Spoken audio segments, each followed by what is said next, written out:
LoveLine is meant for an adult audience. LoveLine may contain sexually oriented content.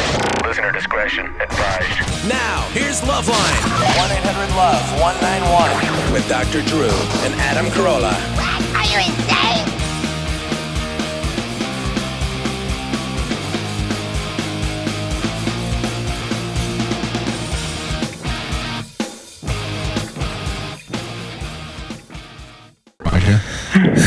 I'm going to try to sleep on that plane. I swear to God. It's a message for you. All right. What do you want, Monique?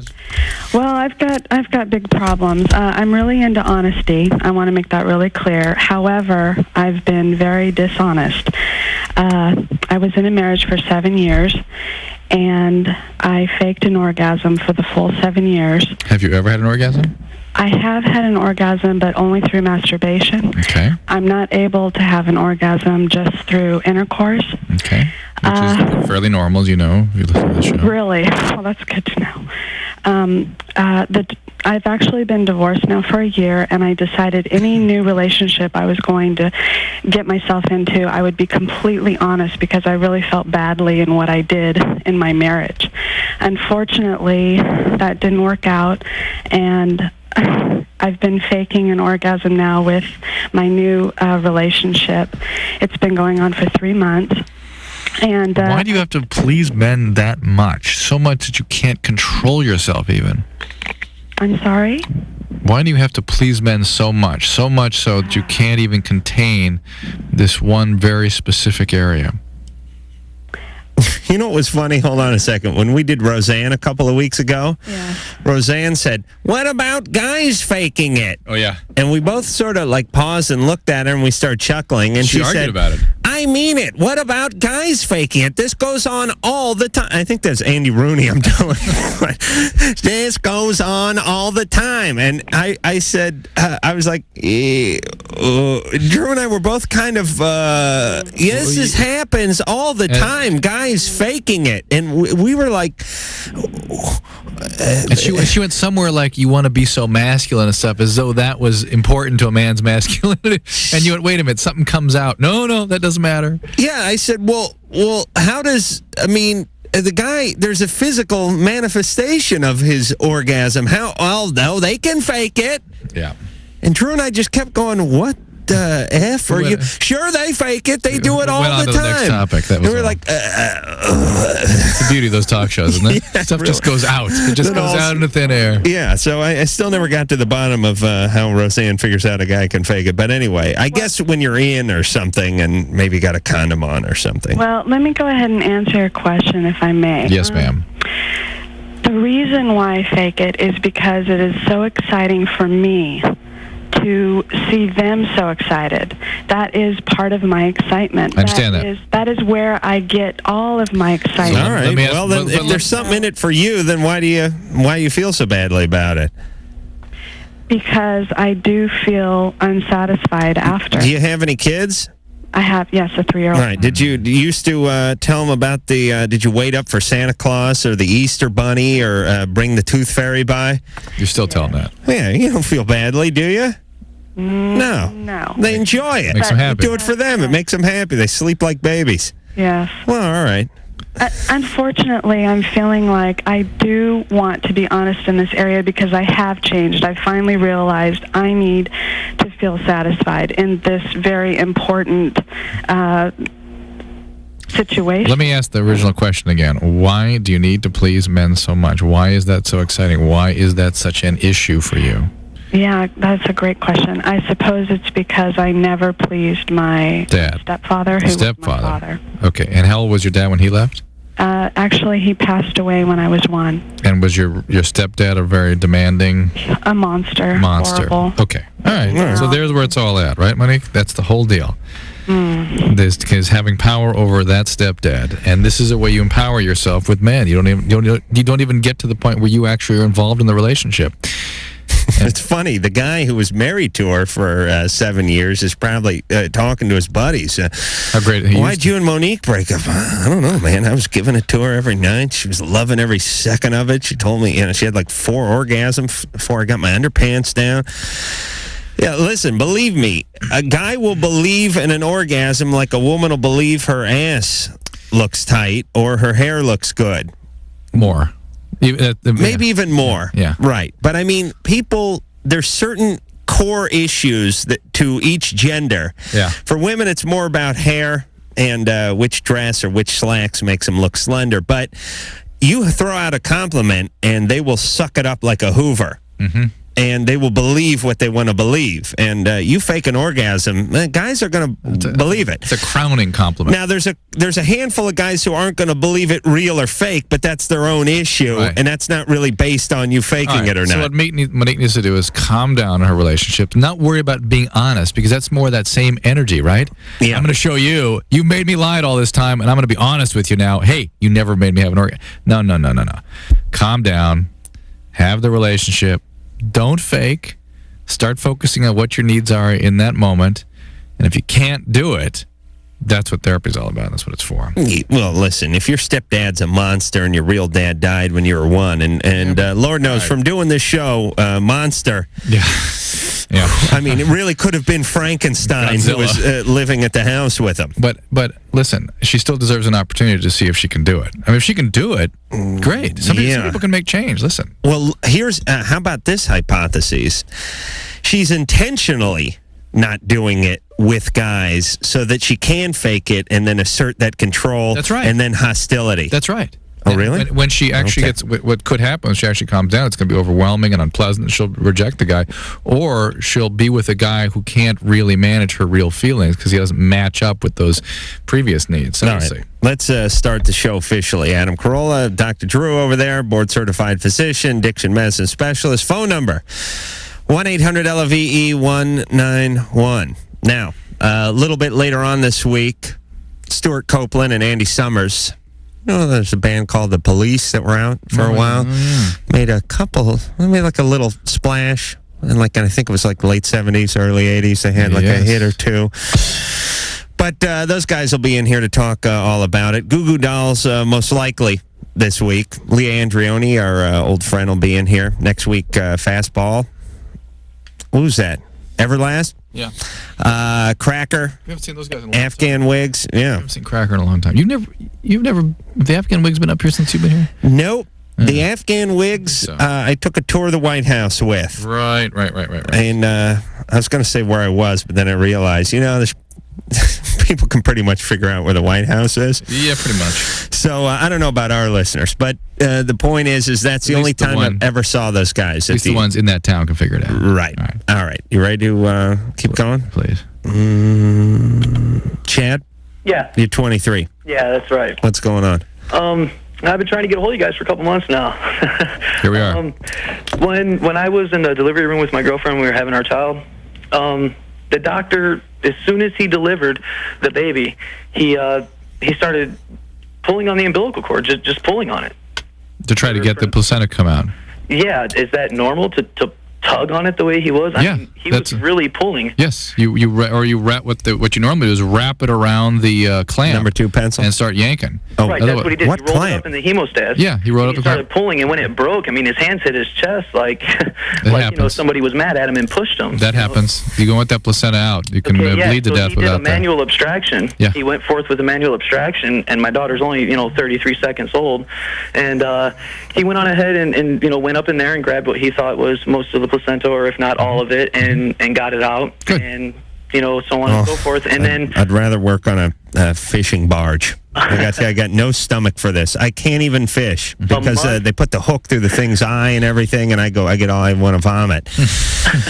Oh my God! Well, a month and a half after delivery, now my daughter's a month and a half old. Well, not now; she's 3 months old now. But a month and a half after delivery, my girlfriend starts bleeding, delivering these clots, chicken liver looking things. Yeah. And the placenta was still coming out, and they did ultrasound on her uterus and found that there was a good flat piece of it that was coming off. And so they did a DNC. Yeah, and then they went on ahead and did a DMC. If I'm not correct, isn't that like something like an abortion? No, you just go in. Scrape. It's a real common thing after pregnancy. Is you go in and scrape out the. Now they got her on iron pills. Right, because that's the whole reason you got to get the placenta out is people bleed excessively, and that's why you need to be on iron. Drew, how does this work? The umbilical cord is attached to the placenta. Yes. Is the placenta in a sac? No, looks like kind of a jellyfish that attaches to the wall of the uterus. So it sort of incorporates into the wall of the uterus. And it's just kind of stuck there? And it comes off at the time of delivery. It sloughs off, and it comes out as a big, looks like a jellyfish you dropped on. Attached to the umbilical cord? The umbilical cord is sort of the thing that comes off it. Yeah. This is the placenta hanging on. Yeah, it's like, is it almost like that's the funnel and like of the beer bong and the hose would be the umbilical cord? Yes. And you pull and you just yank the thing out? Well, actually, they take it wrapped up like this. Cord. You clamp the cord. And if this were the Why do you clamp it? Because stuff's coming out of it? No, you're going to cut it so the stuff to the kid is, you clamp here and here. Right. And you cut it. And so the blood doesn't come out this way, and so the child doesn't lose blood. Right. Too, No one feels anything when you cut the umbilical cord? No one feels anything. And you take it and you wrap it like this and just start yanking it out and pulling on it. You wrap it on the clamp? On the hemostat, and then just start pulling. What's the hemostat? It's the thing that stops bleeding. Oh, the clamp. Clamp. Like some guys use that for a roach clip? Right. Big one. It's a big one. Oh, I guess, smoke big joints. So you wrap it up and then you yank it out. Yeah. Well, you put steady pressure, and sometimes firm pressure. And if the whole thing comes off like it did in this case, you got to get it out. You got to reach it. You mean if the umbilical cord breaks? Now, what's then the kid got hanging from it now? What's left of the umbilical cord? Yeah. And what do they do? Tie that off? You just cut it down to a nub, and then it falls off. It just falls off? Yeah. Because, like, the belly button closes and the thing falls off? It's like a scar. Belly button, just a scar. All right. You all right? Yeah. What? I just, the whole, I'm really enamored with the whole stork. I think the bottom line is that you can't get over the fact that breasts were developed to feed young. That and the vagina. And to produce young. No. Sorry. It's just, all right. Nick? Yeah? You're 18. Hey, I have a question about my parents. I just came home from looking out for a job, and before that we had an argument, and I was wondering, is there any way that I could show him that I'm not so pissed off at him anymore? I mean, because before I went to look for a job, I kind of cussed him out, and now they're really pissed about that. Yeah. Is there a question here? You want to know what? Hey, this is not what it says on the screen, Nick. Well, I know. That was a different question. Oh, okay. How to make your parents not pissed at you when you pissed them off? Well, yeah. I mean, is there a way that I can show them that I actually care about what they're doing for me? Yeah, tell them, and then shape up for about a year. You shape up consistently. Well, you could get out of the house. That'd really be the. Yeah. Well, what I've been trying to be doing is trying to get a job, of course, and get money. Right. So I can move out of the house, but what they're doing is lecturing me, and I'm saying okay, whatever. What are they lecturing you about? Oh, about me not doing good in school, and I'm almost finished with that though. Do good. If you want them to feel like they believe you're listening to them, do. Yeah. Listen and do it. Hey, listen, folks. Everybody, stop trying to convince everybody of everything. Just start doing it. You know what I mean? People that do stuff never have to convince anybody of anything. They don't have to talk their boss into a raise. They don't have to talk their boss into not firing them. Their parents are doing the right thing. They don't have to talk their girlfriend into not dumping them or their boyfriend into anything. Where did we lose track of that? I don't know. Completely lost track. Everybody gets so caught up in the convincing role of life. I really think that's the legal system's done that to us. I really do. It's it's not my responsibility. The blame is elsewhere. And therefore I don't have to do anything. Right. It's not about what you've done. It's not about the crime that's been committed. It's how it's been presented and then what you've done to try to wiggle out of it. Yeah. That's like I hear people talking with the OJ trial or other trials. They'll go, well, don't get me wrong. I know he killed 2 people, but I agree with the verdict. Yeah. Well, how do you agree with the verdict when the guy killed 2 people? Well, the way the evidence was presented, I think he should be blah, blah, blah, blah, blah, and I agree with the verdict. And I'm like, how far away from the truth and from... Well, let's just stop for a second. Why do we have courts? Why do we have attorneys? Why do we have judges? Why do we have prisons? Why do we have cops? The whole idea is to get people that are guilty of murder, arson, whatever, out of society, and pull them out of society. Yeah. Now, if you're just going to turn it into a big game where we're talking about technicalities and hypothetical situations and very far-fetched strategies and, DNA stuff where there's one chance in 200 million, but that one chance is good enough to get the guy out. Let's just everyone stop and realize it's the same with Clinton and his definition of sex. I don't care if you got a hand job, a BJ, you suck some tit. I don't care what you did. Either you're screwing around or you're not. Yeah. That's what we're asking. Yeah. We're not asking if did you screw around, but lawyers get the ball rolling. And then everyone, and it's a convenient excuse for everybody. Like Clinton had to be delighted. I mean, the thing with Clinton should have just been, did you F around on your wife or not? And he'd go, well, what's your definition of it? No. You know what I'm talking about. Yeah. Listen, you're 50 years old. You've been late a number of times. You've done your share of boozing. You're from Arkansas.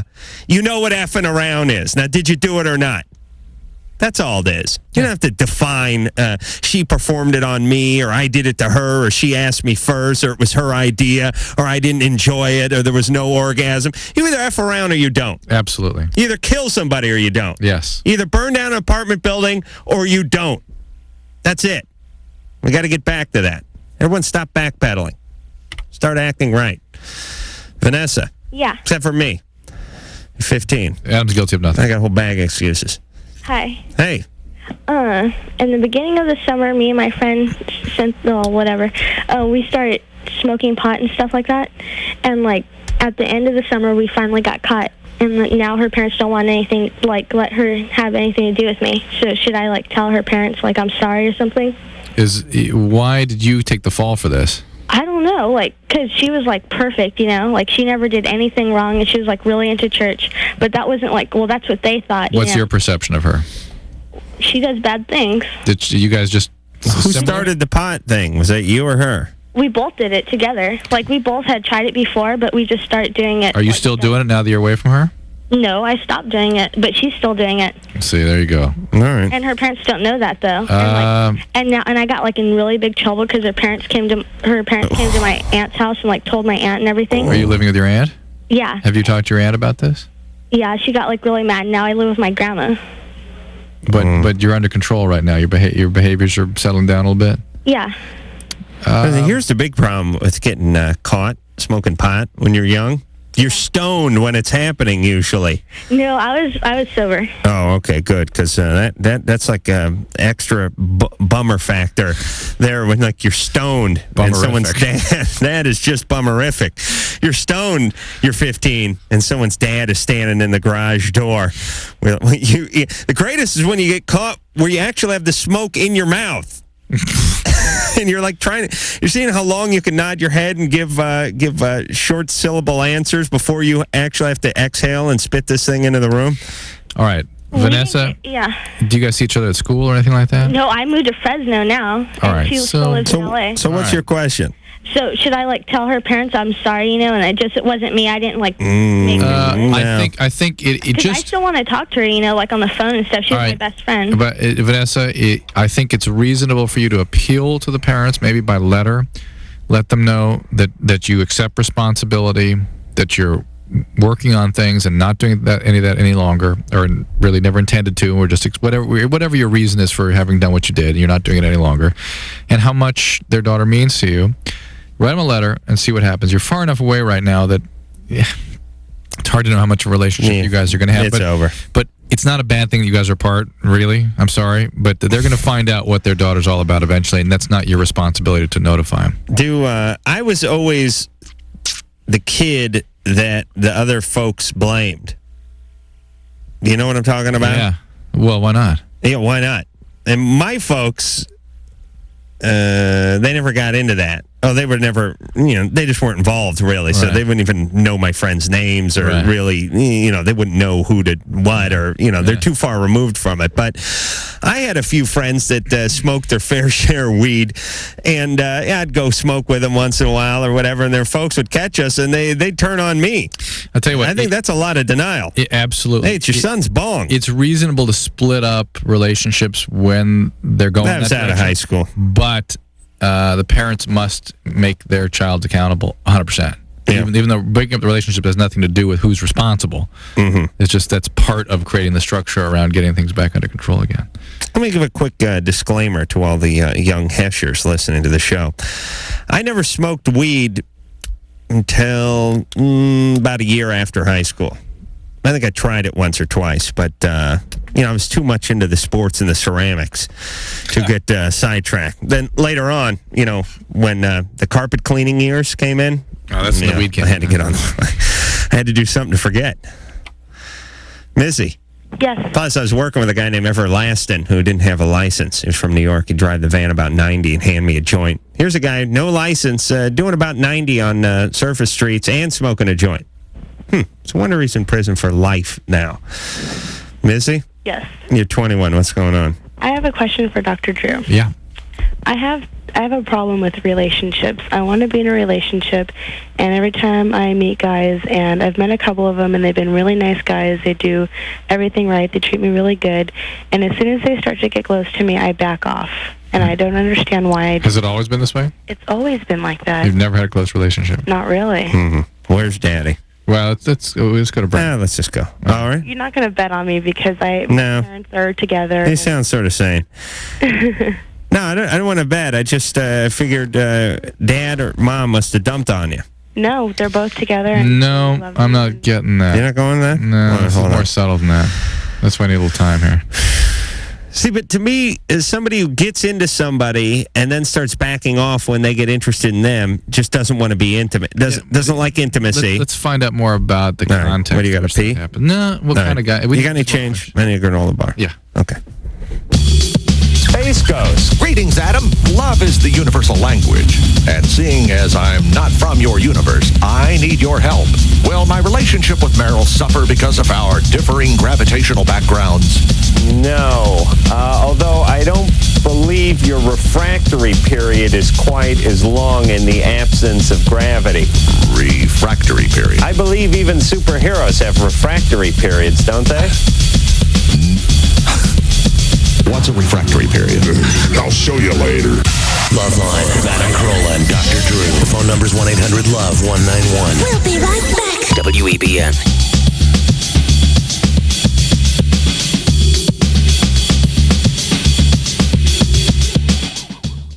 LoveLine. WEBN.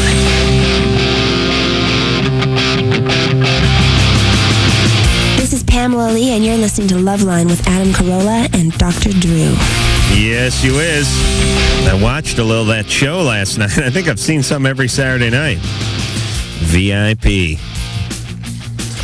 I think it's a parody of something, but I can't figure out what it is yet. No, it's Porno Without Sound, Baywatch Without Sound, Baywatch Nights Without Sound, and now VIP. VIP. Do you keep the sound up or down? It doesn't really matter. Okay, it so just doesn't matter. I don't know if. To me, it's campy. That's why I watch it. I like bad TV. You know what I mean? It's got to be bad. Really bad. You mean like so bad it's good? Right. At least it's unassuming, unpretentious. Oh, when Brian Bosworth's Lawless lasted one episode about a year ago, I saw that. I cried when they pulled that thing. I just love when they throw a whole bunch of money and a whole bunch of special effects and a whole bunch of celebrities, and they just come out with just strap a video cam to a mule's ass and let it wander the desert. Put a little music underneath it, and you'd really have a better show. But because it's that bad, I enjoy it. It's so bad it's good. It's so bad it's good. That's right. Missy. So Missy wants a boyfriend, but backs off, right? Yeah. Families, leave it to Beaver. Not exactly, but it's good. Yeah. Not exactly. Dad work a lot? I'm sorry? Does your dad work a lot? Yeah, he does. He's a hard worker. You feel he kind of abandoned you? No. Is he perfect? I'm really close with my dad. My dad is my best friend. Yes. Is he perfect? No, he's not perfect. Not perfect. Every family has their flaws. I mean, they're not alcoholics. Hey, great. No, listen, that's good. Because where I was going was, Dad, you over-idealize Dad. No. And have these relationships been no good? I meet, either the guys that I meet treat me like crap, and they don't pay any attention to me, or they pay too much attention to me, and I don't want to be with them. And where are you going wrong with the choices? I don't know. Do you have lots of options, or is there something that's sort of restricting your range here? No, Are you not meeting a lot of guys? I'm meeting tons of guys, and I'm dating a lot, and I just seem to find a flaw with every single one of them. And then understand, Missy, this could be a healthy thing because most guys are flawed, and most relationships are flawed. And it may just be you're trying things on for size, and you haven't found the right thing yet. I mean, well, not only that, but listen, chicks go through this. This is a serious chick phase. You know, we always bash on men and what's wrong with them and relationships and all that. Women, now not 15, 16, 17 for some reason, but somehow maybe 18 through 24, a lot of them have that serious, if he's really interested in me, oh yeah, he's weak, yeah, and I can't, I'm going to walk on him, then I'm going to dump him. Yeah. Somehow, the more devoted the guy is to them, the weaker he is perceived. And oftentimes they're right. Yeah. But I remember this being a core issue when I was dating and, 22, 23, 21. Being that guy. Yeah. That was a serious infraction. Yeah. And the whole idea was to try to date someone without letting them know that you really wanted to go out with them. But when you're with that guy, those feelings are there, and they just know it. Yeah. They know it. Yeah. I could remember. I went out with a handful of those women. Yeah. And it's younger. And Drew did too. Yeah. Here's the deal. They grow out of it. I don't know what it is. It's gravity. It's crow's feet. It's but I think it's hormones. It's humbleness. But somehow women they grow right out of that. I think also Missy just a little bit healthier than that. Yeah, I think she was just looking around, and it takes a while. And not all these women are wrecks, emotionally. No, they don't all come from broken homes or anything. It's just there's a bit of a biological event that goes on with that, and I think at 21 she's right in the vortex of that storm. I always look for though if it really is rejecting all guys, no guy's good enough, which is not what she was saying, but if it becomes that, then you got to worry about the perception of what dad is really all about. That's protecting a dad that's not as good as you think he is, but idealizing him to be a certain way. All right. Well, I think it's clear that I'm having the last laugh on all these women that rejected me. Yeah? Oh, yeah. Look at me. Let's see. They're happy with kids. Where's the last laugh? No, they're old. They're wrinkly. Oh, okay. They're hooked on crack cocaine. They would have been great for you. Selling their ass for just a hit. Just one more hit. Didn't you say look at me? I'm a big star. People are normal and grow out of this eventually? Amy. Yes. You're 29. Yes, I am. What's going on? Wow, I can't believe I got through. I am depressed, and I've known this. You don't sound it. Well, I know. I've been in therapy for years, and for 6 years now, and then a little bit when I was younger, too, and had an eating disorder, which I finally overcame. What's the issue? Now it's depression. But what's been the overriding circumstance? See, I'm not sure. I mean, I kept attributing it to all these different things. Well, I isolated and was depressed because I had an eating disorder, so, I put myself out there and made friends and created some boundaries in my family. And all right, so it's a boundary, an intrusive family, right? Right. Okay, so that's the primary issue, is psychologically. Okay. Is there any, what? I was just thinking, the intrusive family, the perfectionist, intrusive family is what creates the eating disorder. This is starving yourself, throwing up, that kind of thing. And then I thought, a second ago, Drew was complaining that I reach over and eat stuff off his plate all the time when we're traveling. And then I realized my family was whatever the opposite of intrusive is. that was them. I mean, they were so far away from me and my activities and whatnot that I have the opposite eating disorder, which is no boundaries. I should be vomiting once in a while. That'd be healthy. Instead, I'm eating off people's plates. Expansive abandonment. Both are abandoning. Listen, the intrusive is an abandoning in the sense that the empathic failure does not identify the child as a separate person. Right. So that's abandoning you as a person. And Adam's family just flat out abandoned him straight out. At least they were honest about it. They didn't abuse me or anything. They just do your own thing and, tell us about it later. So, Amy, so affect is still an issue. Mood is still a problem.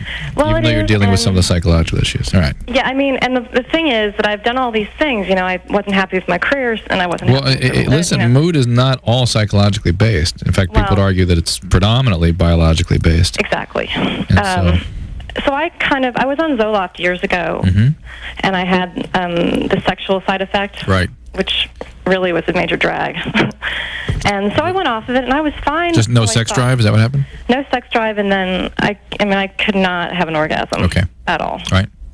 And so, I went off of it, and I was fine, and did a million things in the last 4 years. And then recently, now when I should be really, pretty darn happy, I feel completely overwhelmed. I mean, just to the point where I was practically calling a crisis hotline the other night. So you're depressed again? Yeah, I mean, What do you do with the crisis hotline unless you're trying to kill yourself? No, I mean, somebody to talk to. Really? Yeah. Why don't you call your therapist? I have good friends, and I have my brothers. I'm very close to my brothers. Why don't you call some of them, or your therapist or somebody? You know what? I feel like, okay, I've done that for all of these years, and everyone knows me as being just like... Did you call the crisis hotline the other night? And I called my brother, and I went over and talked to him. All right, good. But, in the meantime, I call in sick at work, and I can't ever get a flow to my life because I always feel like everything is so... Everything I do, I have to force myself to do it. Yeah. Hold on a second. Amy, I was exactly this way for many years. Okay. Many, 15. And could never get a rhythm. Yeah, had a few good moments and then some bad moments. Generally good guy. Had things going for me. Just couldn't get any rhythm going. One step forward. Not 2 steps back, just 1 step back. Be in the same place. But, it's weird because Amy's been doing her therapy for 6 years, sorting her stuff out and dealing with her friends. Sounds like a pretty good person. There's this sort of... It's like things have a way of coming together when you're doing your homework. And once they start coming together, pretty quickly. Yes. And Amy sounds like she's sort of on the cusp of this. And a lot of people don't find this until they're 30, 31. That's true. The 20s are real chaotic for a lot of people. Amy, Adam is telling you the truth. That's solid advice. Let me, though, put in a little different context and say that the majority of people that have a mood disturbance have a recurrence. And you were no exception to that. You're having recurrence, whether it's because the psychological dynamic issues haven't come together or because you really have a biological problem. We're not in a position to comment on that, but I think it is important that you get back on medicine. And there's a lot known now about the sexual side effects of the serotonin reuptake drugs, which you were on before, the Zoloft, Prozac, Paxil, now Celexa, and various other drugs.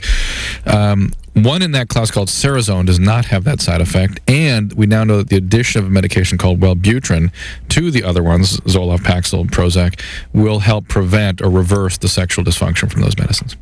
Justice. Hi. Hey, you're 15. Yeah, I am. That's your name, Justice? Yeah. You're... I don't know. It's kind of tempting fate, Amy. I'm sure you're going to be in jail for murder. There's got to be something. There's some ironic fate that's going to follow you around now. I'm not cursed. You too. I'm not putting a curse on you, but you weren't conceived while somebody was in jail. No. Okay. What's going on? Well, I want to say thank you for taking my call. You're welcome. Nobody's ever said that to us, by the way. We rarely get that. And I think you should have Christian Slater and John Schneider on as guests. And take that down. John Schneider? Dukes of Hazzard? Yeah. Oh. I know, but... Drew, see, Drew doesn't... John Schneider, he's a young, hot actor. I had no idea. Drew would have gone right along with us. I had no idea. Why John Schneider? Oh my God, that's like my favorite show ever. The Dukes of Hazzard? He's 30 years older now. Yeah, I know. Okay. He has grandkids. All right. He still looks good, though. Yeah. Yeah, he was excellent in that.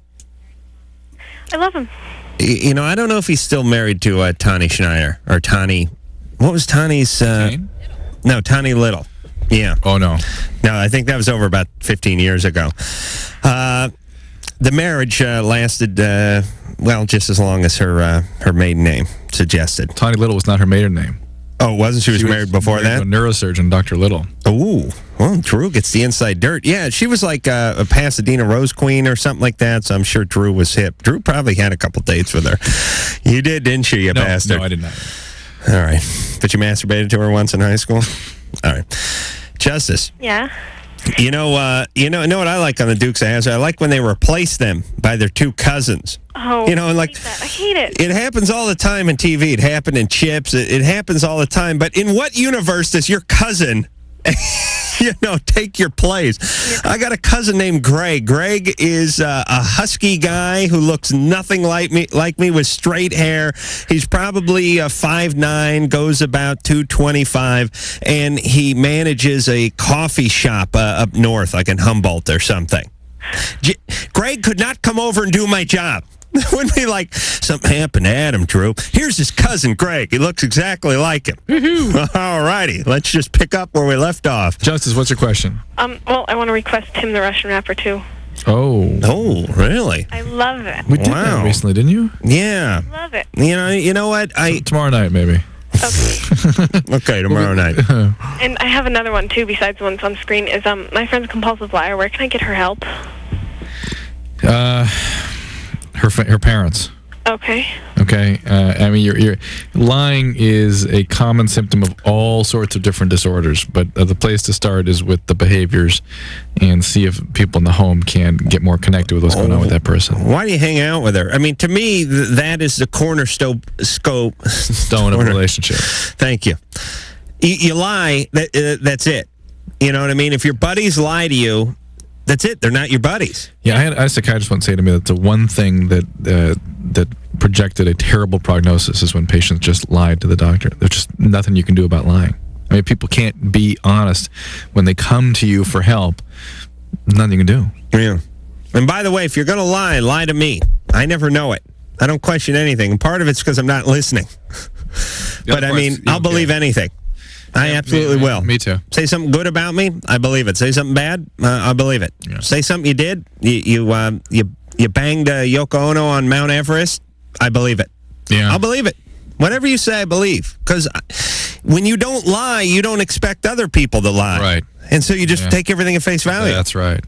I don't even notice when people are dissing me or being harsh or anything. I never know what's going on. I'm the same way. Women know that. Always do that. You go with the girlfriend or the wife to some party. You're standing around talking to somebody. You think you're having a nice conversation, and you leave, and it's like, could you believe that? Yeah. Huh? Yeah. Those cracks. How was the job? Oh, I didn't hear you. She knew you. Oh, how'd she know? Oh, you know she knew, and she was just bringing it up. Oh, really? I never told her. Thought she was being nice. It's a better way to go through life, everyone. Just believe everyone loves you. All right, when we come back, we will speak to... Who are we speaking to, Drew? We're done with her. She didn't ask her question yet. She didn't? Those are all preambles to her question. Her friend's a compulsive liar. It's not her question? It's not her question. How can she get her... What word is that? Paramour. What is the paramour? Her boyfriend. That's called a paramour? Well, there may be some more to that story. We'll see. All right. Anyway, we'll work it out. The phone number for LoveLine is 1-800-LOVE-191. LoveLine, I'll be right back.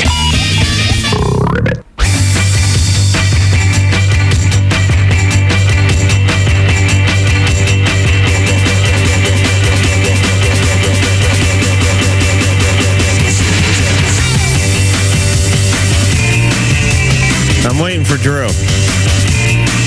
Not saying anything. Drew. Welcome back to LoveLine. Great. 1-800-LOVE-191. Oh my God, he got the phone number out in one breath. All right. What are we going to do here, Drew? Go back to Justice and finish. Well, I had enough of her. Justice? Hi. Hey. All right. So what is actually the question? Well, I want to get somebody horny early in the morning in a limited amount of time. What do you mean?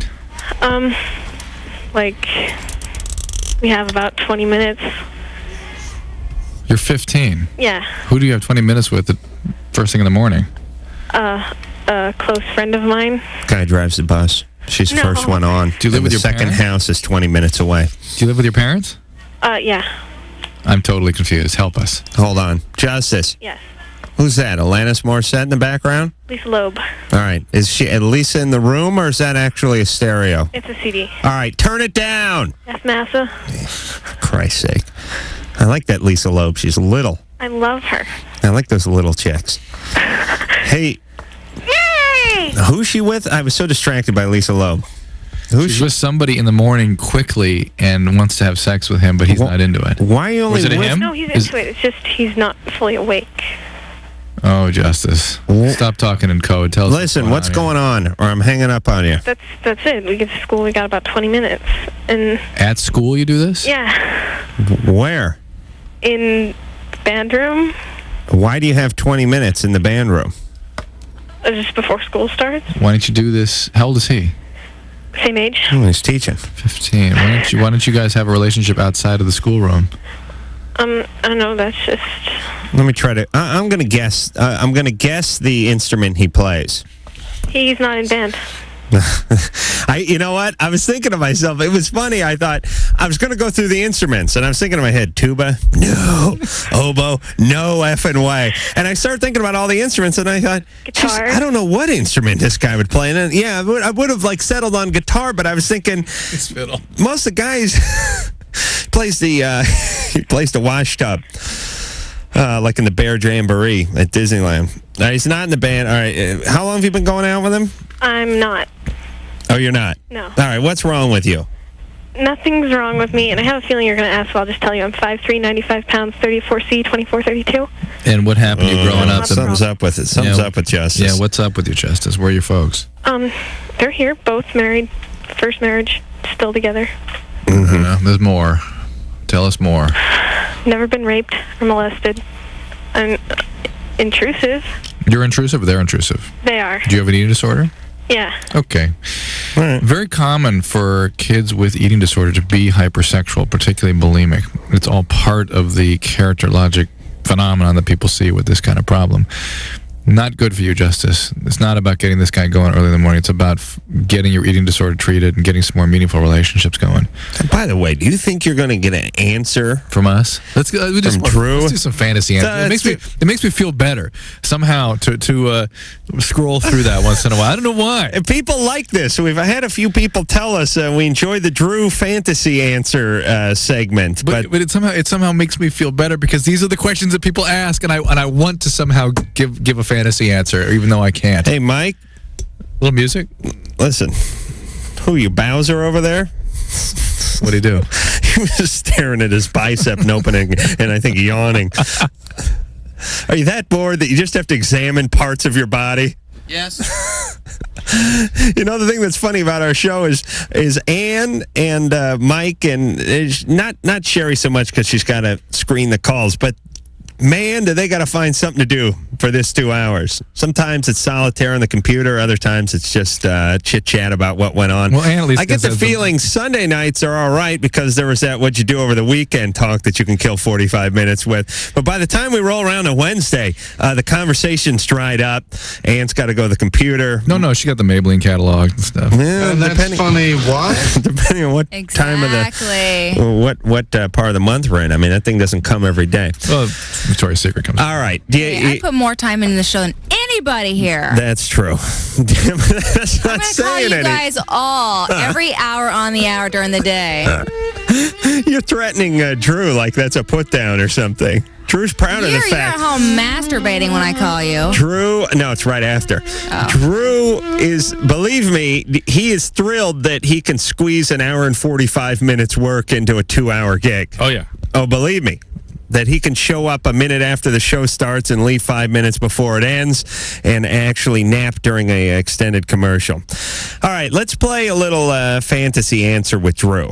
This is something we've decided when people call up enough and they want to know from Drew questions that he's obviously not going to go along with, like that one. What were you going to say? Guy really likes a little warm up with the hand before he moves down to the mouth. What am I going to say? Am I going to say that? Tell this 15-year-old how to get her boyfriend, how to get him a chubby in band room. Like you got some tips. Whew, I remember back in the day. I mean, please. It's hysterical. It kills me. All right. So, Drew? Yeah. We'll get us some fantasy answers with Drew. All right. Here's a good one we get a lot. Okay. Who's calling? I'm 15. My name's Steve, and I'm on Prozac, but I like to wash it down with some weed. I'm smoking a little weed, too. Is that all right? Yeah, you should try switching to hash. Hash? Work much better. Better with the Prozac? And you smoke it throughout the day. All right. Hey, this is Larry. I'm a friend of Steve's. I'm 15, too. I'm not on anything except for Steve gives me his Prozac every once in a while, and I enjoy that. Fantastic. As long as you enjoy it, you go for it, baby. And collect medicine from other friends, too. That's a great way to behave. All right. Especially your mom's medication.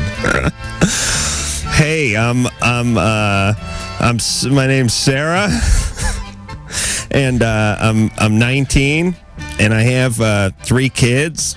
And 3? Only 3? Well, I'm disappointed. I broke my hip skiing, and I was in a cast. Extreme skiing, I hope. Yeah, for 8 months. So anyway, that's why I only have the 3. But I want to have a threesome with my husband. Adam would be happy to join you, too. It's fantastic. It's a good idea? I think threesomes are just the greatest. You don't think it's going to hurt the relationship? Oh, no, of course not. You just go right ahead. Everyone knows that every relationship will just thrive. It's my husband's idea, and I want to make him happy. I hope it's with his brother or his son. Oh, yeah, from his previous marriage. Please. And not making myself sick. I can't go along with All right, well, we've concluded Drew's fantasy answers. A delightful segment we try to work into the show once every 4 months. All right, I like that. Make a note. Make a mental note, Drew. You got one of those minds. You know what it does? It sort of clears the mind so we can begin to readdress the real issues, you know? It does a better job, I think, of underscoring your points, really, when you go 180 degrees from them. TJ. Yeah. You're 22. Yes, sir. What's going on? Not much. I just ended a relationship about 2 hours ago with a girlfriend I dated for 3 months, but I was friends with her for about 7 years. And she's pregnant, about 2 months. Your child? Yeah. And everything was going good. We kind of split up about a month ago, and she found out she was pregnant, so we kind of got back together for the kid's sake, and because we thought it was the right thing to do. And she went on a shopping spree to a nearby city and met this 28-year-old, and she called me tonight and told me it was over. That shopping spree? Well, she goes on these, she shops. You know, she'll go out and do some shopping because we live in a pretty small town. Huh. So she'll go to other towns? Yeah, where there's like malls and stuff. Cause, what's up with her? I don't know. Well, you've known her for 7 years. Yeah, I mean, she seems pretty cool, but like she'll turn on you. You know, like if you make her mad just once. Did you hear Andy Dick the other night on this show? Part of it. I want everybody to hear Andy and his behavior, and if you know anyone who feels like that, just make note. Yeah, but. This woman could be bipolar, too. I mean, that's that kind of erratic, wild... No, this is the kind of gal you want raising a youngin'.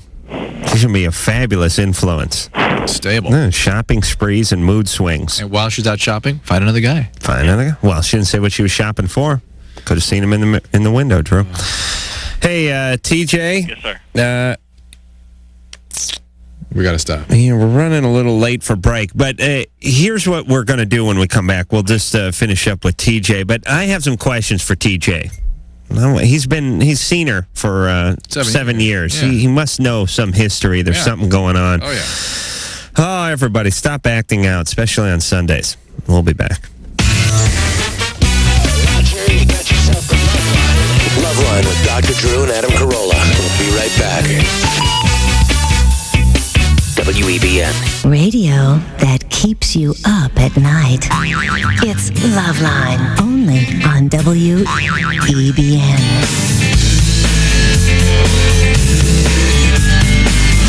Alrighty, it is LoveLine, and I'm Carolla. All right, we'll take a little 10-second break. Now, we're not going away for a commercial. We're just going away for a quick 10 seconds. You can, as a matter of fact, everyone hold your breath. Let's see if we can make it. This is LoveLine on radio station. We're the G-spot on your radio dial. Oh, yeah, right there. LoveLine on 102.7. Oh. WEBN, Cincinnati. All right. Yeah. Let's try try it again and see if we can do it for like a half hour. I'll go out and smoke a cigarette in the parking lot. Hey, the LoveLine. I'm over there. Board certified specialist.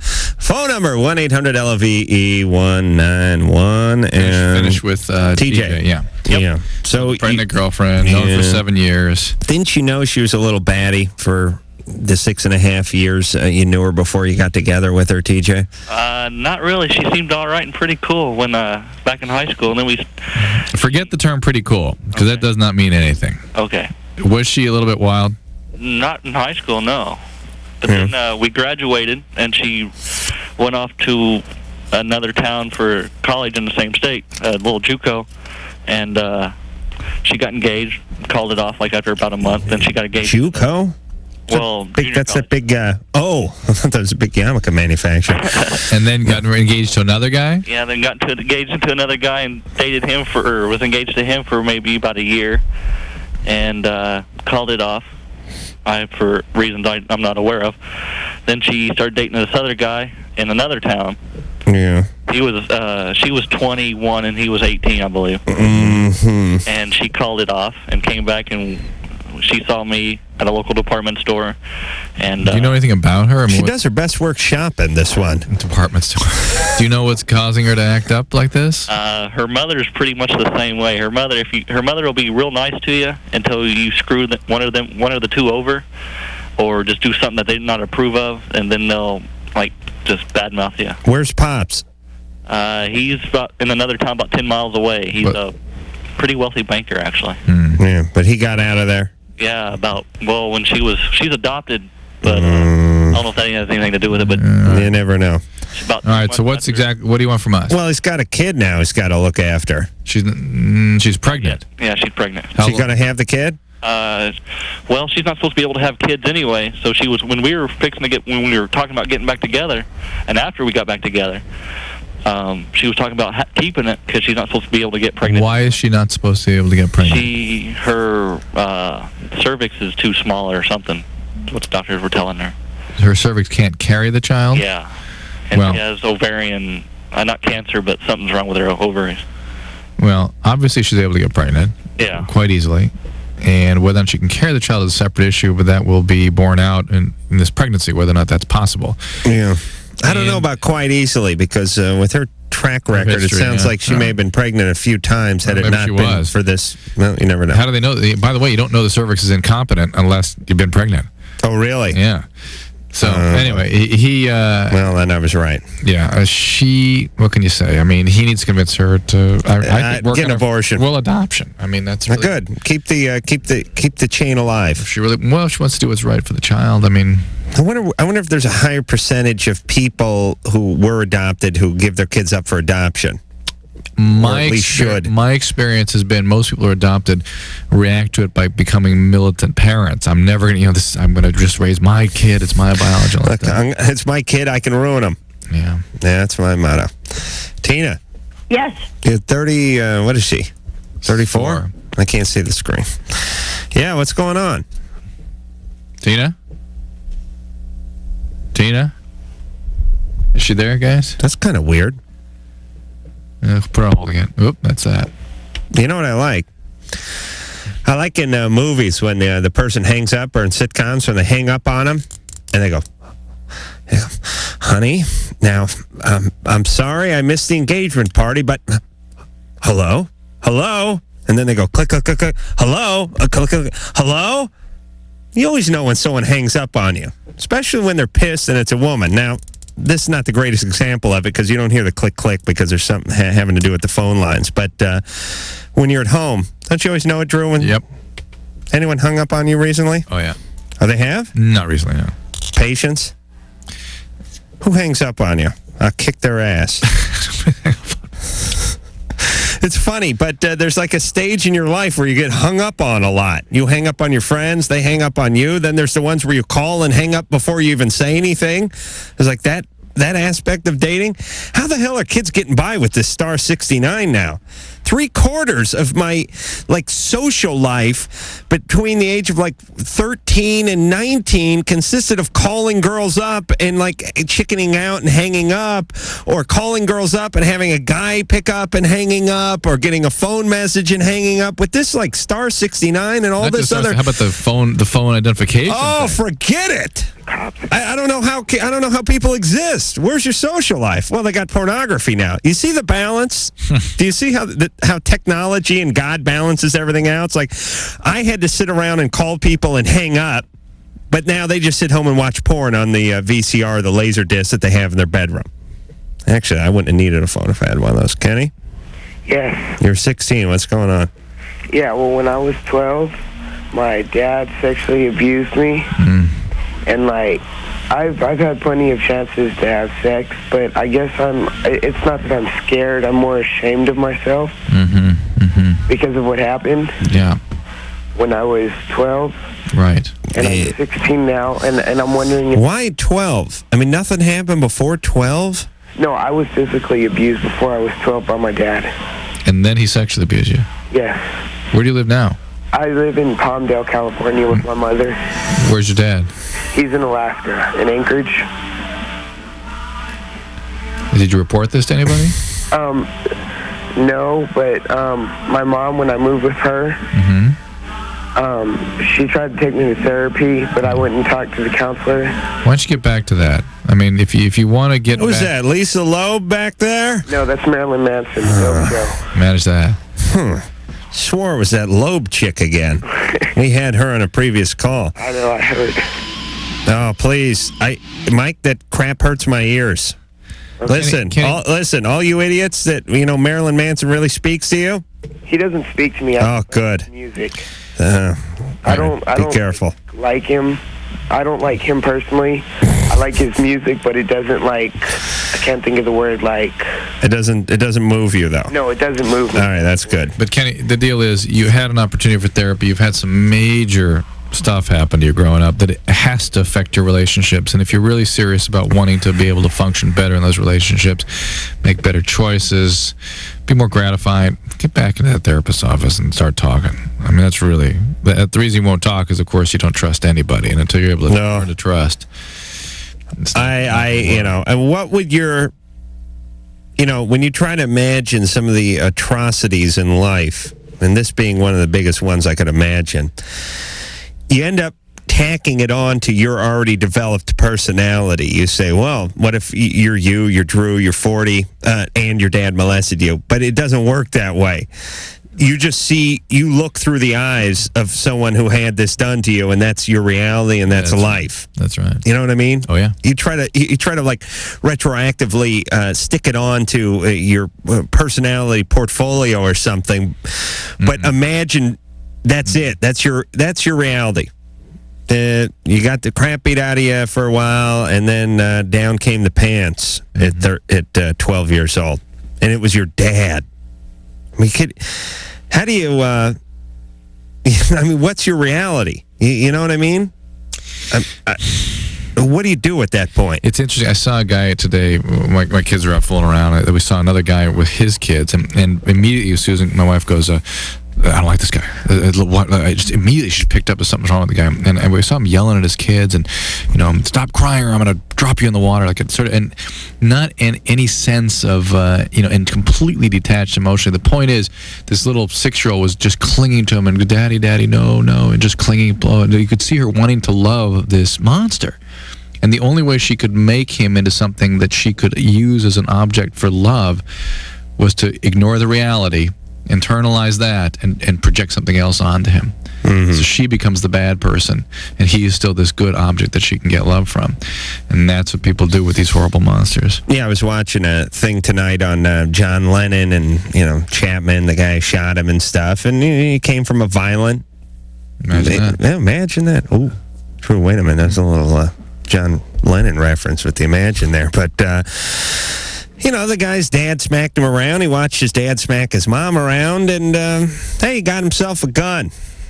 That's good. And we got hold of some of them hollow tip bullets too, because it'd be a tragedy if we outlawed those. Yeah, we can't have that. Not in a free society. Tamara, Yeah. you're 15. Yeah. What's going on? Well, I wanted to tell my friend Amy, friend/enemy, who's also my boyfriend Eric's sister, that I don't want to be her friend anymore. All righty. Okay, we'll send that out.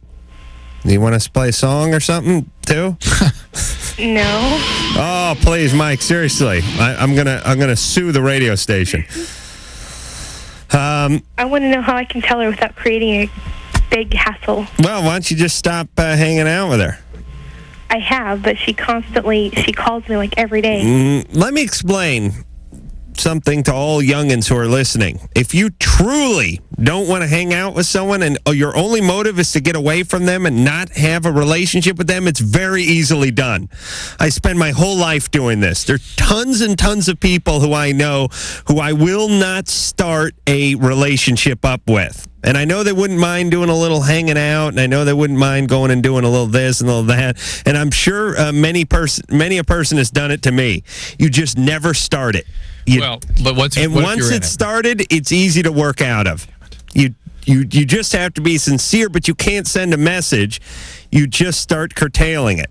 Think about Drew. Yeah. Think about everybody who's over 20. Think about all the hundreds of friends you've had in your life who you haven't seen in 5 years, 10 years.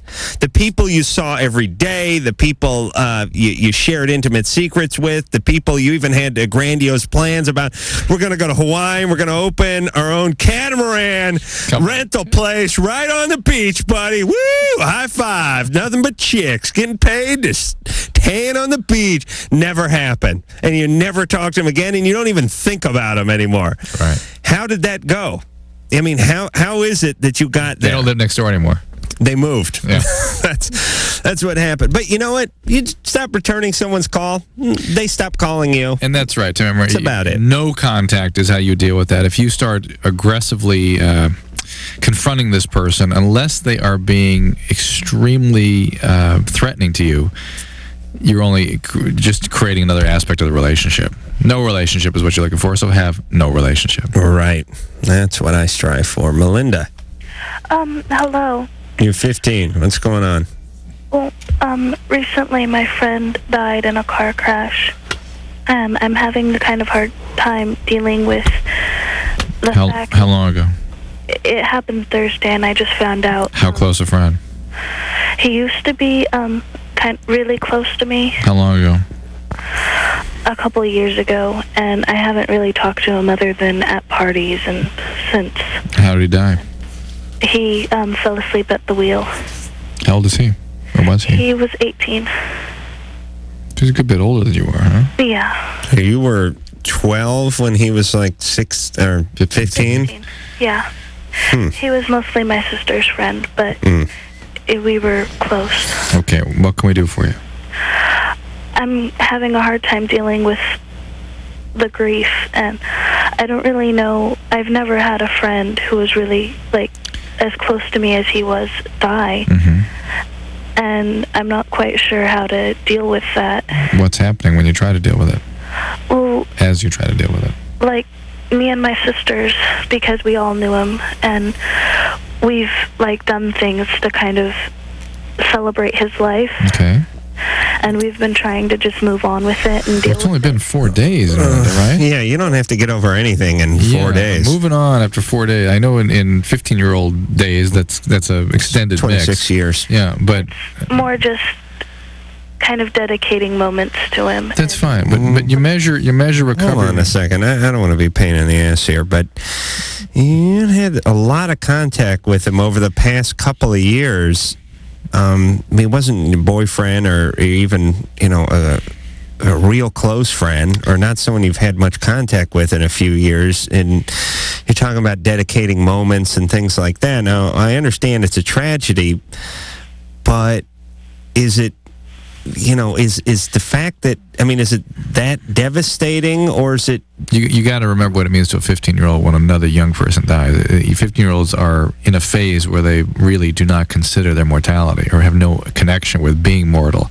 And to have someone of like kind suddenly taken away is reality. Well, it is... I mean, it's just the way they are. It's just, I'm not saying it's a tragedy. That's when you used to jump off the third story, roofs into the pool and stuff, right? I'd do a flip off. Right, not drunk. Because you thought you were going to die. It's, if somebody actually had busted their head open, you would have been... all right, but no, here's my point.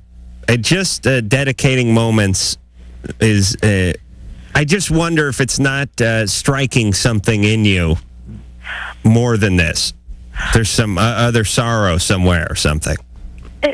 For them, it's like they're hiding it, and I've been going on through like an emotional roller coaster. And we went to the coffee shop where we used to hang out at, and I was crying off and on and I was talking to my friends about it and trying to heal. But Melinda, have you ever lost anybody else, a family member? Well, my great-grandma died, but I hadn't really been... That don't count. How's your demeanor in general? Were you depressed before? Was everything good? Is everything good in your life beside this? I don't know. I think I'm bipolar. I've never actually had a real diagnosis of it, but... Here's what I'm saying, Drew.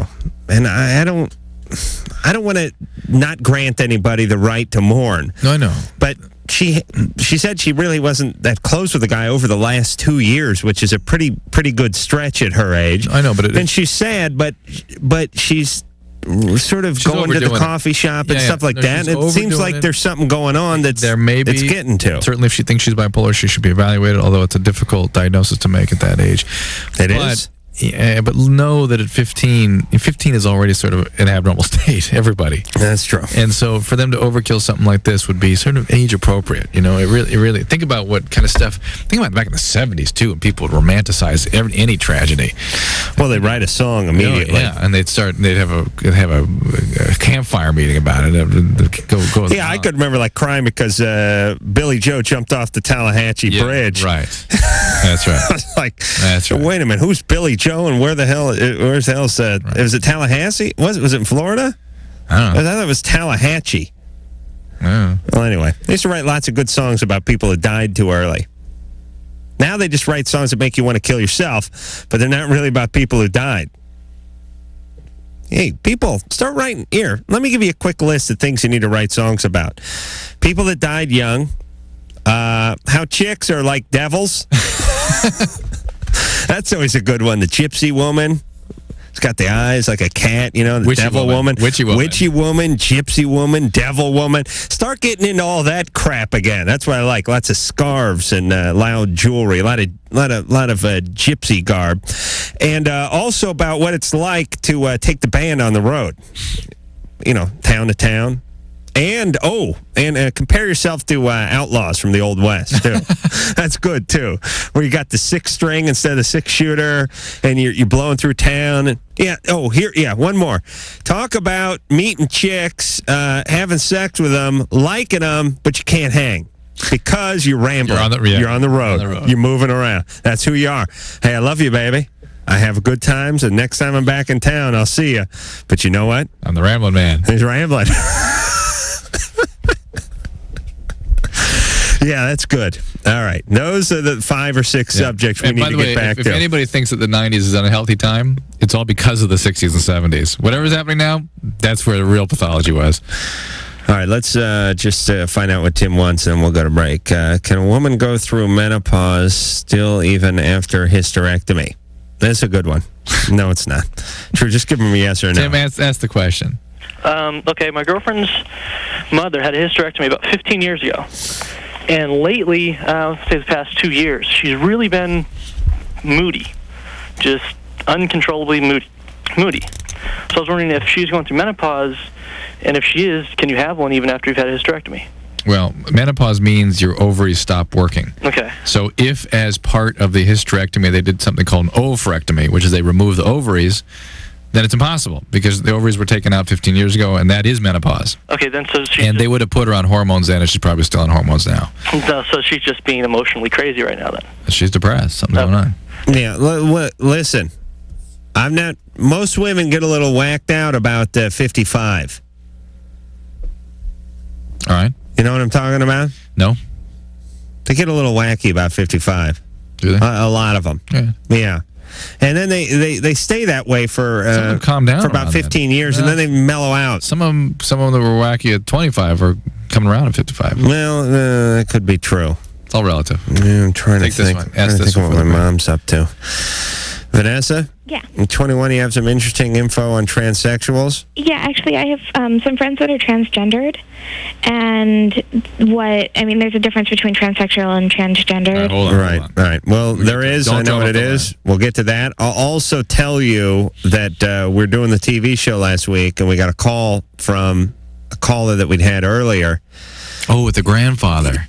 Yeah, really just the best transsexual experience we've ever had, geriatric transsexual disorder. And anyway, we'll get into the details of that and talk all about getting the penis cut off when we come back.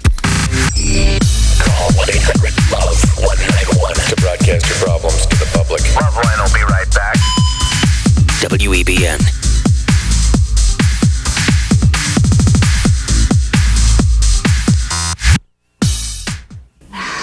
Oh, yeah, right there. It's LoveLine on WEBN.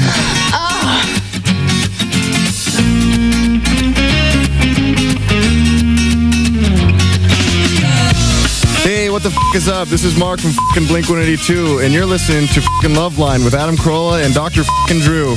Yes, you is. So, we had a call on the LoveLine TV program. It was a follow-up to a call we'd had about 6 or 8 months ago. Very interesting. It was a guy and his sister. They both have kids. Right. Not through each other, but they're married. They have kids. Yeah. Their father wanted to become a woman. Grandma. Grandpa wanted to become grandma. Yes. And Grandpa was, not a kid. He was in his 60s. In his 60s. And by the way, just an operation in your 60s is a significant issue. Right. Any operation. Right.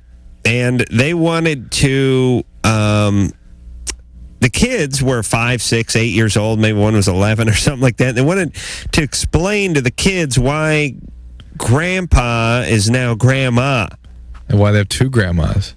3 grandmas. Yeah. And talk about therapy. Yeah. You know what I'm saying? Yes. I mean, can you imagine? And Grandpa was kind of militant about it. He wanted you got to introduce me as Gran. How old were the grandkids? There were all ranges. 3 to 11, like that. They both the brother and the sister had a couple of kids, and there were like 3 to 11. There was like a 3 and a 6 and a 11-year-old. I'd just say Grandpa's dead. This is Grandpa's new friend. No, the Grandpa wasn't going to allow that. Well, so here was my argument. A guy who's 68 who wants his Johnson cut off, and Lord knows he's probably done with it by then, but I'd like to keep mine around just like a car I didn't drive anymore, Put a little wax on it every once in a while, sit in it, get that smell going, Just something to look at, show your buddies. Still in prime shape. Look at that. Low mileage. But the point is how sane could this cat be? You know what I mean? Forget about the fact that he's now grandma, but would you want a guy with that mentality who is... I have not met a person who wanted to become a different sex that wasn't insane. Well, let's talk... And wasn't molested and wasn't screwed with. Let's talk to Vanessa and see what her deal is. But that was an interesting wrinkle. Yeah, how do you deal with the grandkids? Here's, I swear to God, my answer... That's selfish. My answer would be, hey, Dad... You cut the Johnson off and you waive all rights to these kids. That's it. Unless you want to be grandma's friend. Join the Nazi party.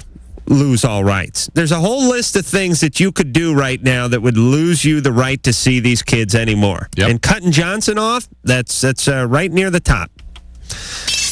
Oh, Vanessa? Yeah. You're 21. What's going on? I'm 21. Well, I have a question in addition to my comment.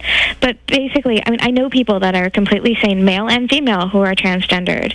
And I have a professor that is transgendered, used to be a man, is now a female. Yeah. You give me 5 minutes with him, I crack him wide open like I was making some kind of nut omelet. I crack him wide open.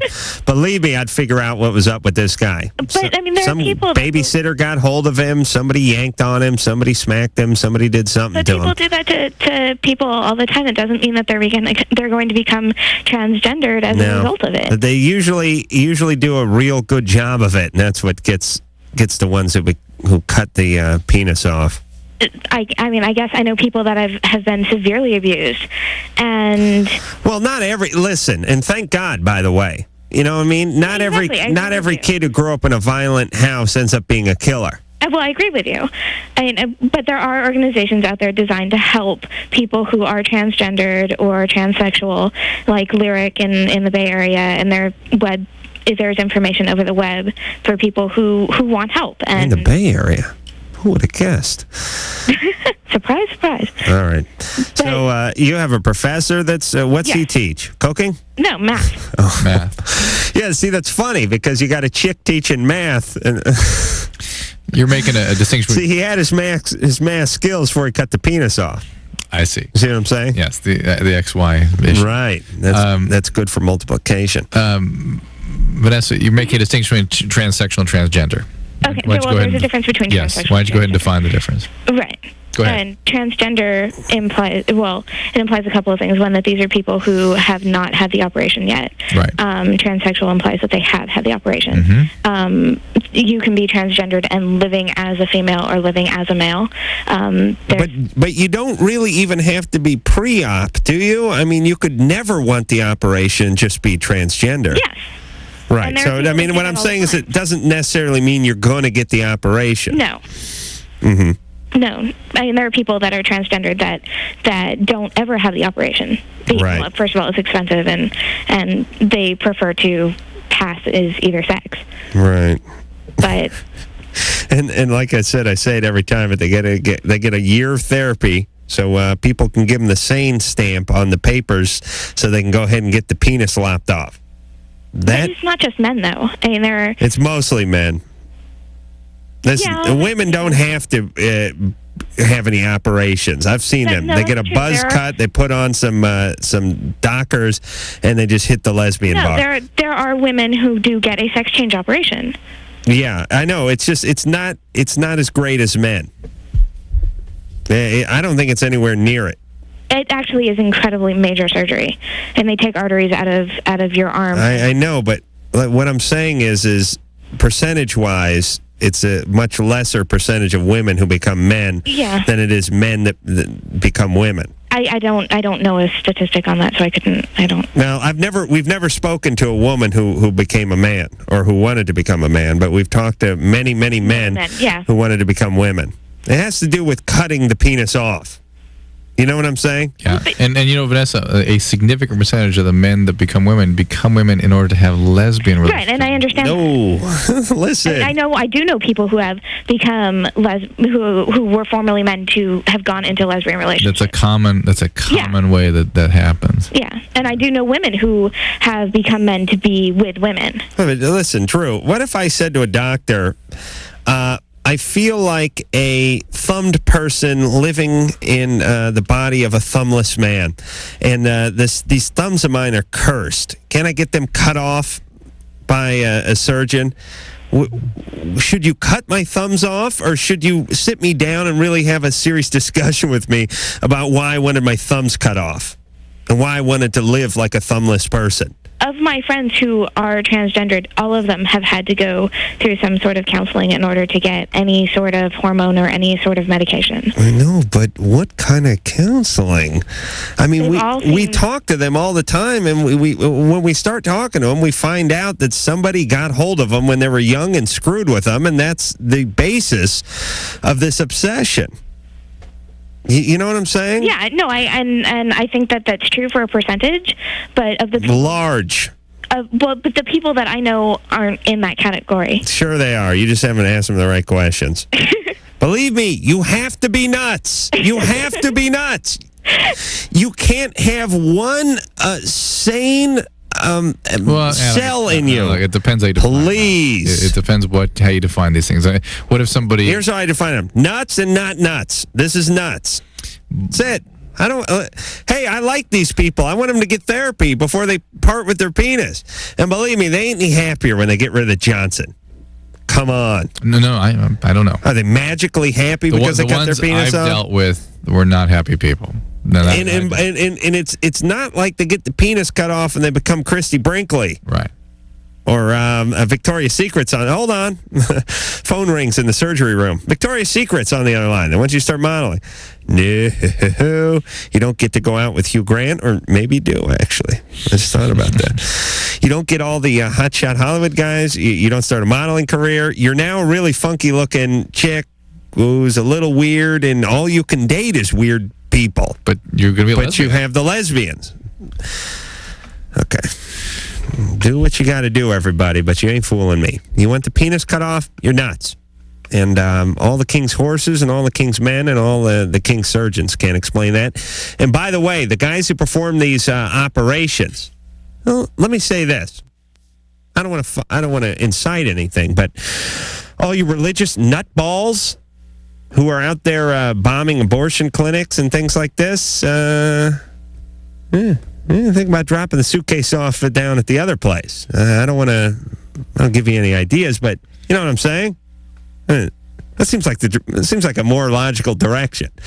Hey, if you think God's pissed about the abortion, wait till he sees this. Do you know what I mean? If you're doing God's work, do it. And who are all these surgeons that do this? And what the hell were they thinking about? And could that have been part of the curriculum in med school? And how do you specialize this? And what the F is up with you when this becomes your job? I lop off the schlong. That's my gig. That's what I do.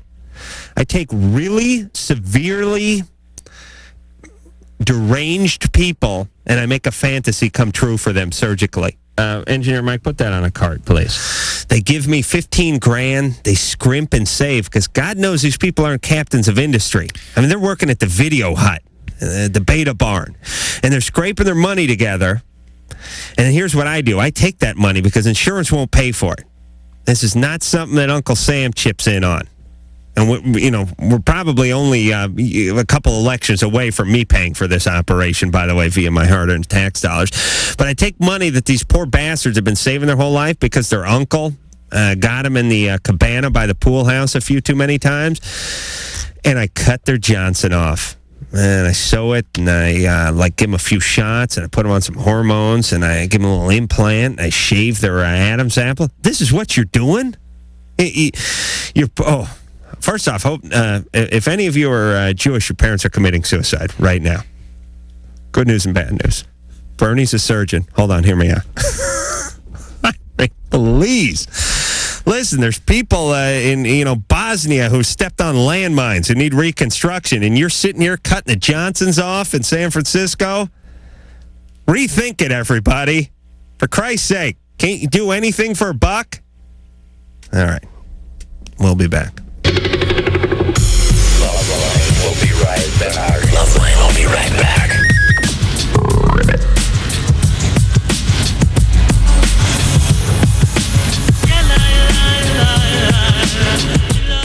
Stuck on this. LoveLine. All of my most sensitive areas were inflamed. Oh, yeah, it's a good one. WEBN.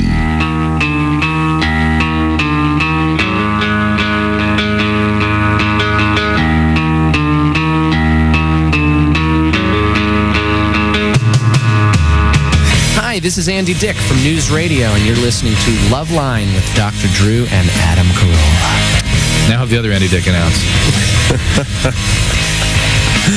Oh, you love Andy. I do love it. I thought his songs rocked. Oh, and I forgot the show was on Saturday, and Susan goes, "Why did you tell me? I really would have gone." Oh, yeah. Andy Dick. Instead, by the way, we watched the best football game. Did you see that UCLA game? No, never saw the end of it. I was at a wedding. You saw the first, half? I just saw little bits and pieces. Could you tell what a great game it was and what you watched? No. Seemed fine. Oh, well. Well, UCLA must have won. They scored like 32 points in the fourth quarter. I remember thinking they got the world's ugliest uniforms, UCLA does. Except at least they got rid of the powder blue ones they used to. Oh, they did? Oh. It's very smart. They got that. Their lettering is kind of weird. Yeah. It's like lettering that should be on the side of a stock car. Yeah. It's the shadow behind it. Yeah, someone's got to talk to them. They should design uniforms. I got to get out of this radio gig, Drew. Get into the football uniform design business. Okay. Tina. Yes. You're 31. No. No. All right. Tina. Close enough, though. What's going on, Tina? Before Adam. Before he sticks Before he reacts. Yeah. Actually, I just wanted to make a comment. I know that you were kind of facetiously making a joke about threesomes. Kind of facetiously. Yeah. Well, just from personal experience, I can tell you that it is not a good thing. It screws everything It destroys every relationship that tries to do that, unless the relationship is already so far gone that it doesn't matter. This is true. And also, I just wanted to say that I listen to you guys every night. And, it just really burns my butt that Adam makes such judgments against people sometimes that, just because they call you doesn't necessarily mean they have a problem. Oh, what's up with you? What's up with me? Well, actually, I have a couple of questions I was going to ask you. All right, but listen, I'm always right, Tina? Are you always right? I always go to bed thinking that. Well, as long as you're getting off on it. Well, I mean, here's the thing. Well, whatever it is I yap about, it's what I believe. So whatever it is, it is. Okay. But I don't know myself to be wrong that much. Okay. I know that sounds kind of convenient. But when I hear something in someone's voice, I react to it. And usually when we probe into somebody, when there's someone who's 25 and sounds like they're 13, there's usually a reason. So I think we back up most of our assertions. And, Tina, what he's talking about when he says what's up with you is that the only time we find people care enough or react enough... It's not care, but they're compelled. We're compelled to react. It's because you sort of resonate with the caller because you have similar issues. So what is up with you, Tina?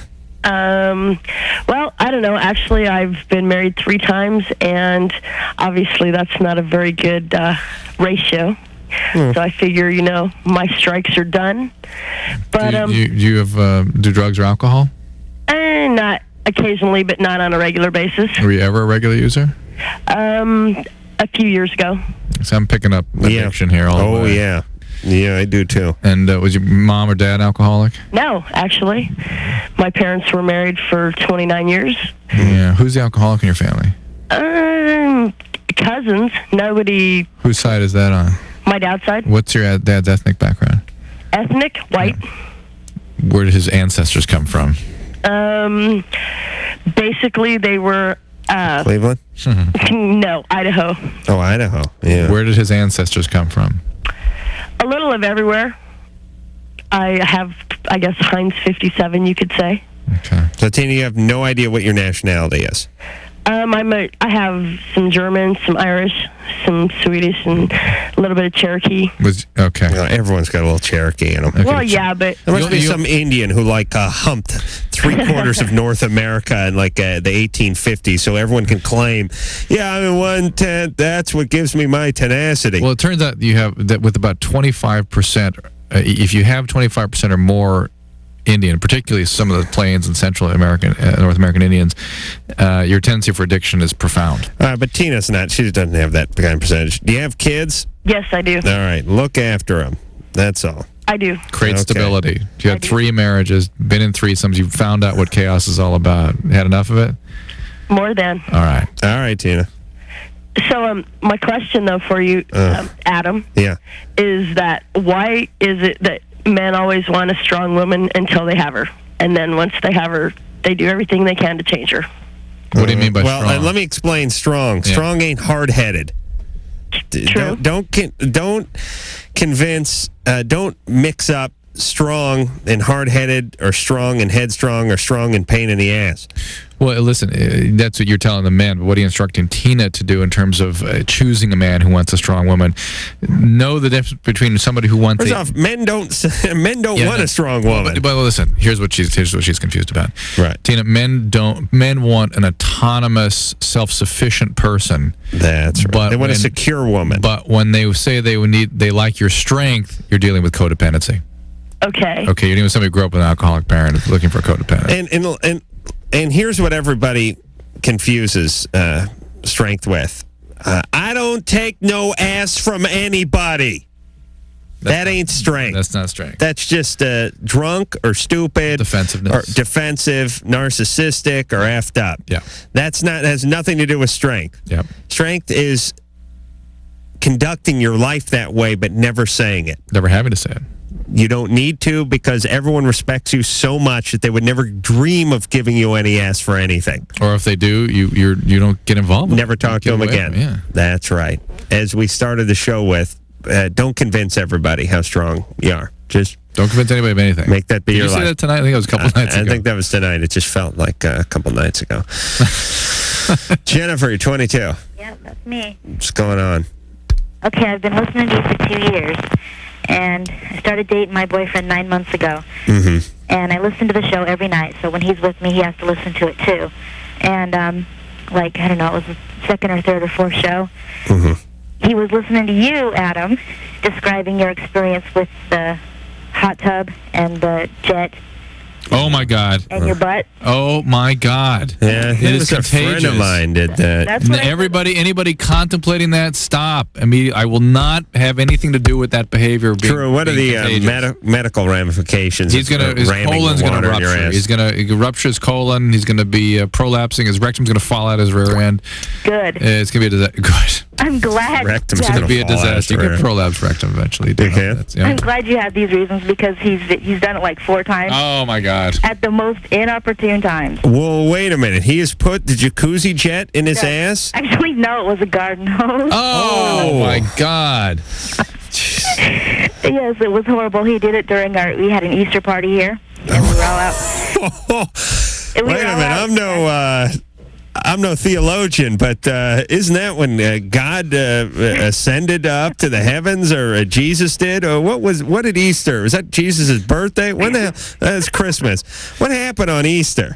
I'll tell you one thing. Jesus didn't put a hose in his ass. I know. That is not part of the ceremony.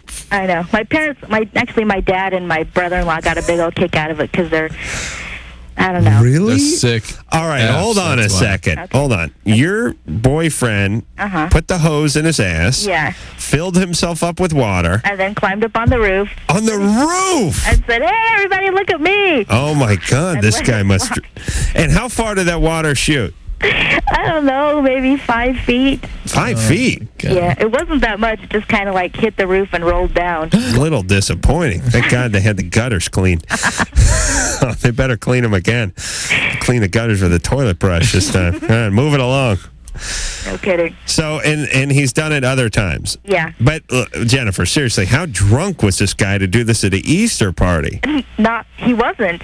Really? He had maybe like 2 beers. Okay, you drop him immediately. Is your boyfriend? Yeah. Are you done with him? How comfortable can this guy get around the family? This guy's an asshole. How sick must he be? Think about that. Let's see, because my dad and my brother-in-law are kind of goofballs like that. Yeah, they must be, or you wouldn't be with him. Right. Wow. This is more than goofball, Jennifer. This is like over the top. How long ago did your mom leave your dad? They're still together. Oh, my God. They've She's been in a married. coma for 27 years. Oh, your poor mom. I know. my And hey, God. Adam. Jennifer, you got to break the cycle now. Yeah, you're going to have kids who do this. Oh. No. My God, he got up on the roof. Yeah. He hung his ass out and he shot the water out of his ass. Yeah. And he used a hose. Yeah. This isn't funny. See, you wanted him to listen to the show, and this is what happened. What was the second time he did it? At a friend's birthday party. Oh. The most recent time was on the 4th of July. And then there's this time it's at a funeral. right into the grave. No, but he's in the Navy, so I try not to take him anywhere. Oh, what a fitting place for him to be. Let's see. Oh, let's see. Oh, my God. But yeah, him and my dad are buddies, because Adam, I took my dad on the Lisa show. For what? Bad manners. Oh, my God. What does he do? Pops his teeth out in grocery stores. Anything, he'll do it. He's just like a practical joker. Yeah. There's something happens to guys when they get older too. They start, usually it's just sort of bad dad sense of humor. They start making bad jokes, and then they start repeating the same jokes over and over. You know what I'm saying? Because they don't think you remembered it before. Wouldn't be so bad. It's just their kids start doing it too at some point. You absorb that and you incorporate your own lexicon. Thank God my dad never told a joke. All right. Well, I'm glad. It's always nice when you can touch a listener in such an intimate way. Oh, my God. Why can't we be contagious insofar as the good things we say? Those are the things that they don't catch. Hey, you brought it up, Drew. Oh. It wasn't my fault. All right, we'll take a quick break, and we'll be back to power through a few calls. Adam and Dr. Drew will be right back on LoveLine in just a minute or two. Call 1-800-LOVE-191. WEBN.